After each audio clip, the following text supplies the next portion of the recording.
Ocean Vuong, welcome to 7:30. Oh, thank you so much. Glad to be here. And we're here to talk about your new book, Emperor of Gladness, but also to talk about you as a writer. Your family were Vietnamese refugees living amongst the working poor in Connecticut. They didn't read or write, but they were great storytellers. Is that where your great gift for writing and your impulse to write comes from? Oh, thank you for that. I would say yes. I mean, I was the first to read and write in my family, but I was not the first poet. They were storytellers long before I came along. And I think in retrospect, what I got sitting in those rooms in the nail salon and after they came home from work was a masterclass in storytelling. They knew when to accelerate, decelerate. Now I know how to call those things as scene setting, dialogue, exposition. But they gave me that, and they learned it on the fly, and they self-mythologized because I think they realized that they were a group of women who raised all sons. You know, four women gave birth to six sons. It was almost Shakespearean in the contrast.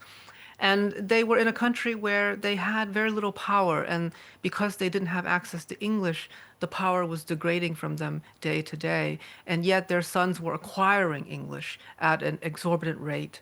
And so to reconfigure the family dynamics, they mythologized themselves and they told stories. And I noticed every single time they told it, it would shift a little bit. Little details would change. And I said, wait a minute.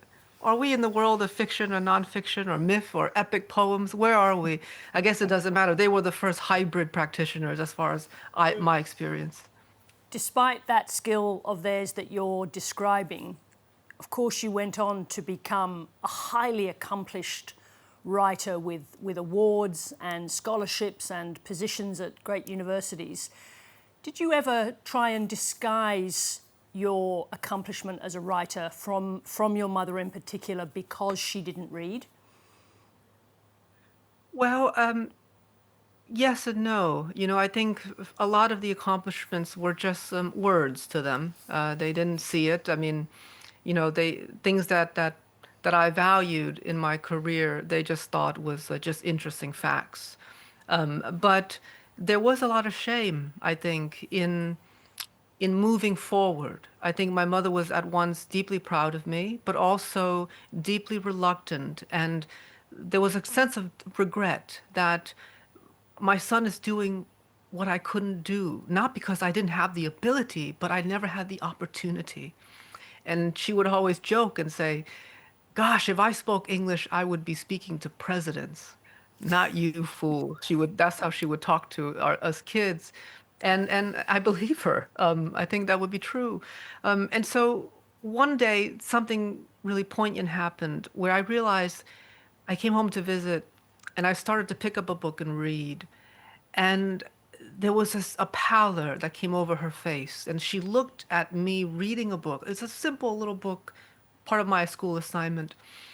And there was this kind of longing, the way people look at, vistas or mountains or something, and I thought, gosh, I'm never going to read in front of her again because it was this kind of action that she had no access to.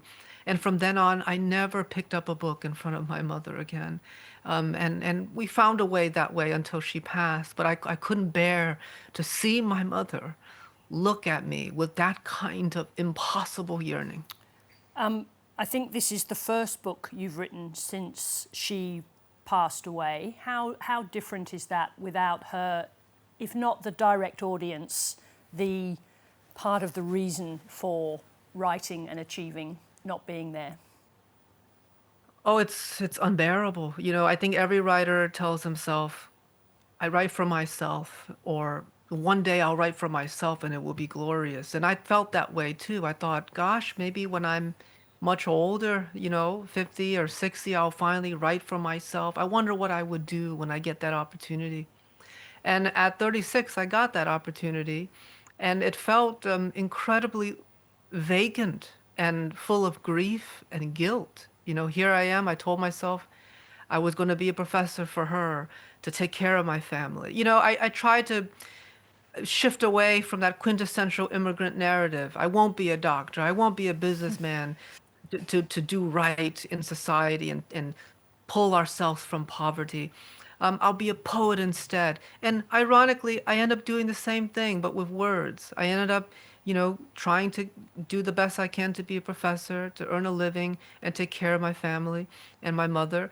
And then now she's gone. And so I think for me, this thing that I was waiting for, this golden opportunity, once it came, I realized I never really wanted it. I think I much preferred to be writing for and beside her. But we all have to move towards this new vista eventually. And here I am. We don't choose it, but I got a chance to do it with this book. You said you wanted to write a book about people who are pushed to the fringes of society, but you didn't want the plot to improve their lives. Why is that? Well, I think plot systems traditionally almost have a tyrannical impulse. It's almost like it functions very much like corporate dogma. Either you're useful to us or you're out. We kind of cut the fat, right? If you don't have a function, then you must be ejected. You are no longer part of the project. And I felt like, is life that way? Or is that, are there other interesting ways to have people exist without moving into the absolute tyranny of plot? And that's not to say that that's the only plot there is. I think plot also includes pattern. It includes detours, meanderings. And for me, resisting that allowed me to preserve the characters on their own terms. I won't look at a character and say, you need to just fit into this grand machine or you're going to be spat out. To me, the machine has to work alongside the people. And it was difficult to find a way through that. But I think for me, it was really important to allow characters to exist on their own terms without turning them into a function for a sum total of something else. Now, you spent time working in a fast food restaurant, which is sort of the basis for I'm assuming basis for the fast food restaurant in this book. What does that world where you worked, what does that tell us about what and how America is? Oh, the fast food restaurant is a kind of perfect parable. And in many ways, this novel is a parable. It's an epic parable about America itself because fast food, if nothing else, is about mirages. It's about the fantastical. It's the promise of absolute goodness and delivered through deception. Nothing is really cooked. Nothing is really made. It's all reheated, and there's this kind of sanguine joy that is performed. Meanwhile, the employees are often underpaid, exhausted, stuck, overtaxed, and outmatched. And yet, it's also the fuel of this country. So many of us, of all, if you're ever stuck in an airport, no matter who you are, no matter how much your salary is, you might be meandering eventually over to the McDonald's. And so at once a brutal reality that labor in this country often leads us to very little prosperity, but also the kind of utopic promise that no matter who you are, you can still get a Big Mac and it will still taste the same. You'll get the same experience. The King of Spain could have the same experience as the Joe Schmo down the street because everything has been sort of made into this democratic, consumerist monolith. And that contrast of both the dark and the strange possibility and kinship was something that is deeply rooted, I think, in the American ethos as I understood it. The characters in this novel, they are trapped in low wage jobs. Life is hard, but they find community. What is it about that community that made you want to write about it? I witnessed just incredible moments of kindness, and I don't want to romanticize wage workers. I'm not here to say they're any more angelic or virtuous than anybody else. I don't think labor or suffering makes one virtuous.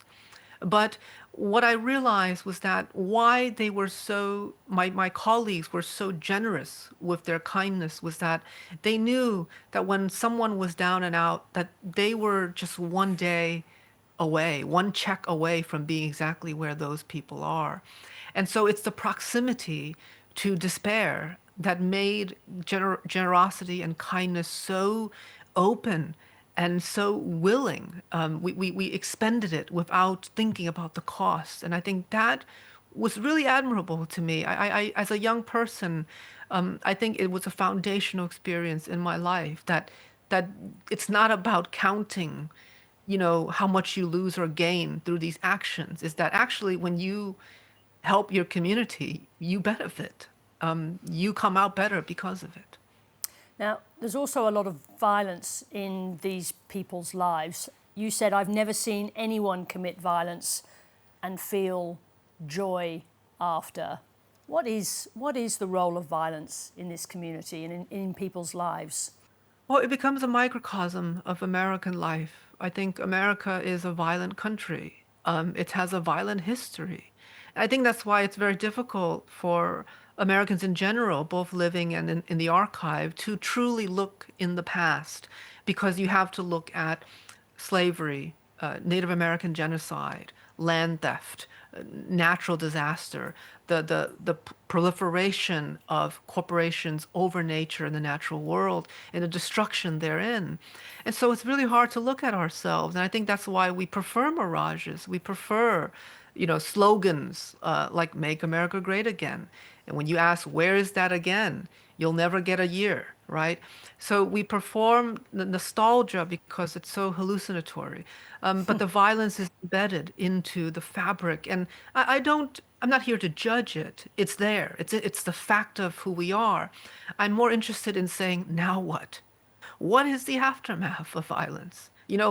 Luckily, not all of us are vanquished in violent acts. We do survive. The question that I'm interested as a writer is, how do we survive?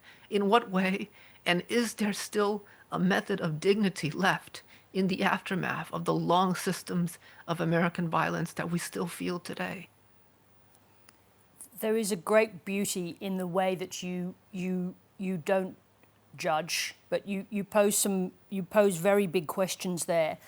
At the same time, as a writer, you're working in a period when people are reading less, where perhaps books are less valued than they were.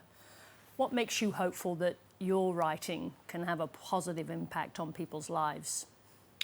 I think history moves in cycles, for better and for worse. And regardless of what happens or what the medium of reading is, maybe in 10 years, we will be beaming novels into each other's heads instantly. And I would be the first to be okay with that. I'm a slow reader myself. If I could receive a Moby Dick in a few seconds, I'll be the first to sign up. But at the end of the day, no matter what happens, language is the ultimate technology. We as a society, as a people, can have the most powerful weapons, the greatest medicine, the highest technology. But whether we live or die to defend those things or to preserve them or value them depends on language. All wars begin with language. Fire, gunfire, violence, those are incidents. War requires sustained, focused violence upon a group of people that through violence we have deemed worthy of death.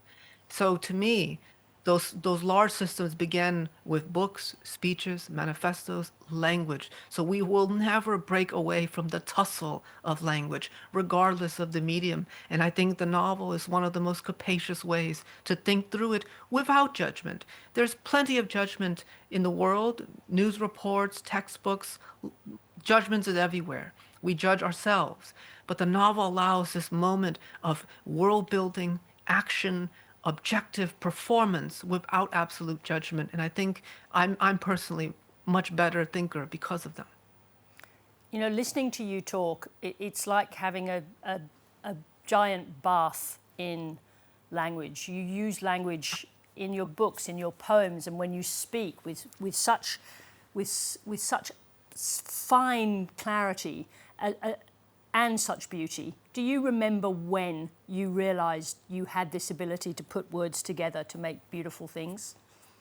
I think it's when I became a teacher. I had the great luck of being a professor at a very young age, relatively, 26 years old. Why they let me in a university at 26, I don't know. You'll have to ask the dean.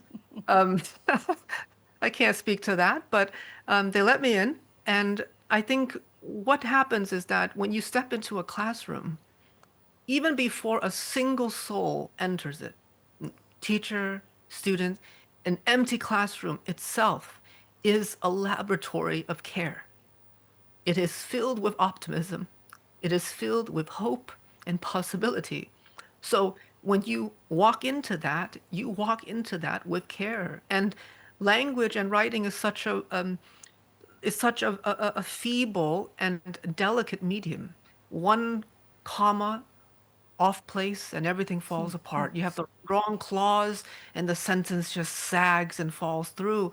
So it becomes mimetic of the work of the civic duty of pedagogy and teaching is that you have to do something with care and you're using language with care and intention and deliberateness. And so I think that vocation to me is more clearer to me than even the work of writing. The writing, it might be a byproduct of the teaching because that vocation centers care, delicacy, and a kind of determination with hope that renews me every season.